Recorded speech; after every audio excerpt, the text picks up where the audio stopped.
बिस्मिल्लाहिर्रहमानिर्रहीम। अस्सलाम वालेकुम। उम्मीद है कि आप खैरियत से होंगे। मैं हूं डॉक्टर जैन हटक। आज हमारा टॉपिक है आर्ग्यूमेंट। बुनियादी तौर पर फ़िलासफ़ी और फ़िलासफ़ी के ब्रांच लॉजिक में हम आर्ग्यूमेंट की स्टडी करते हैं।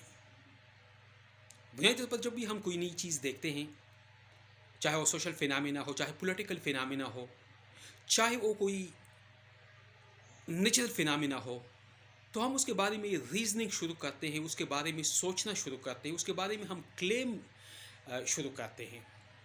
उन क्लेम रीजनिंग का एक स्ट्रक्चर जब बनाते हैं, तो स्ट्रक्चर को group of the claim and group of the reason, उसके स्ट्रक्चर ग्रुप को हम आर्ग्यूमेंट कहते हैं। आमतौर पर जब हम आर्ग्यू करते हैं तो हम ये मुराद लेते हैं कि argument in the term of the fighting हम इस्तेमाल करते हैं, झगड़े की सूरत में। तो दैट इज़ एक ये रॉन्ग कंसेप्ट है।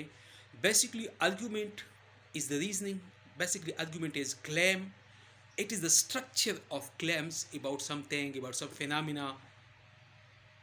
Whenever, let's suppose, हम आर्ग्यू करते हैं कि all the children of 1 year they can walk.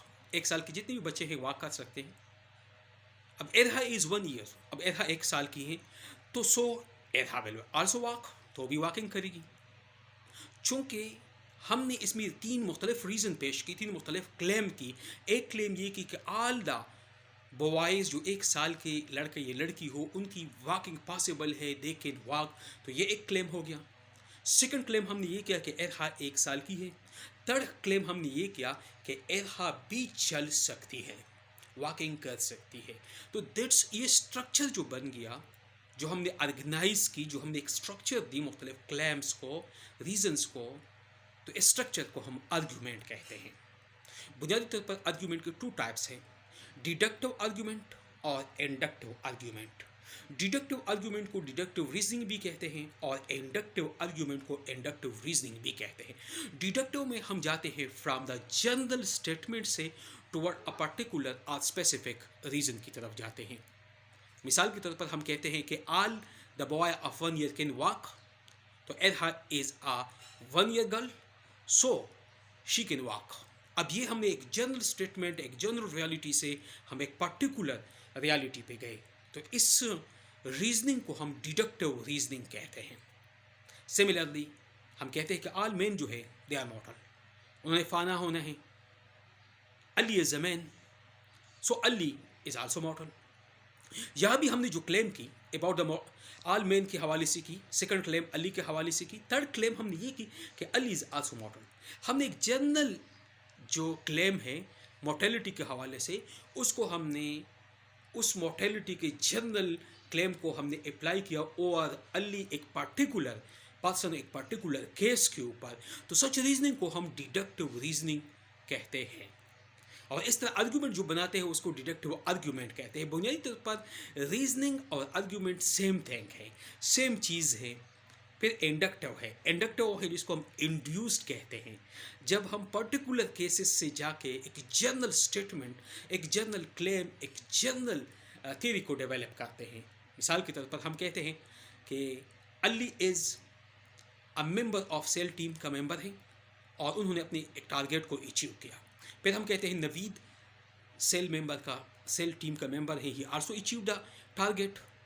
फिर हम कहते हैं कि अहमद जो है he is also the member of the team, sale team का मेंबर है, उसने भी अपनी टारगेट अचीव किया। तो probably all the member of sale team जो है दे है अचीव देयर टारगेट्स। अब हमने पर्टिकुलर केस, मुख्तलिफ पर्टिकुलर से हम गए एक जनरल स्टेटमेंट की तरफ।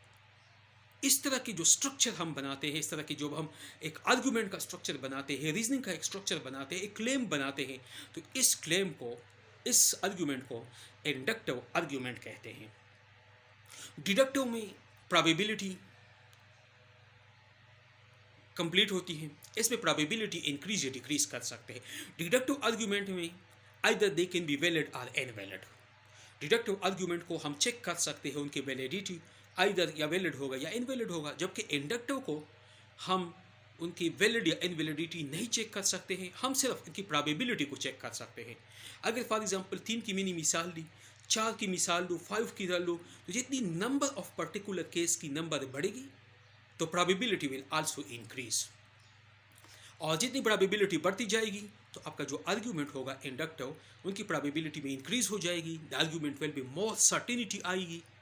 जबकि डिडक्टिव में either it will be valid या इनवैलिड होगा।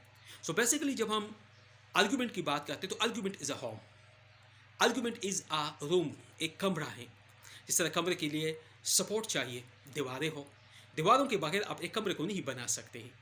वो कमरे की छत चाहिए, छत के लिए दीवारें लाजमी हैं। दीवारें जो है दे आर सपोर्टिंग, वो सपोर्ट देते हैं, और छत जो है it is supported by the दीवार। इस वजह से हम आर्ग्यूमेंट को एक मकान भी कहते हैं। जिस तरह मकान के लिए ज़रूरी है तो एक आर्ग्यूमेंट के लिए क्लेम ज़रूरी है, सपोर्टिंग एविडेंस ज़रूरी है। और वो सपोर्टिंग एविडेंस, वो जो स्टेटमेंट है, उन स्टेटमेंट को हम प्रीमिसेस कहते हैं। और है प्रेमिसेस। अगर प्रेमिसेस सपोर्ट करे तो उसके बेस पे हम एक कंक्लूजन को बना सकते हैं, कंक्लूजन को ड्रॉ कर सकते हैं। तो इस स्ट्रक्चर को हम आर्ग्यूमेंट कहते हैं। इसलिए जब हम आर्ग्यू करते हैं विद वन अनदर तो बेसिकली हम क्या करते हैं, हम रीजन करते हैं, हम थिंक करते हैं, हम कोई एक क्लेम पेश करते हैं। तो क्लेम की उस स्ट्रक्चर को, उस साहत को जो हम बनाते हैं, उसको हम आर्ग्यूमेंट कहते हैं। तो बेसिकली आर्ग्यूमेंट की स्टडी को हम लॉजिक कहते हैं। और लॉजिक बेसिकली द स्टडी या science of the reasoning, science of thought है।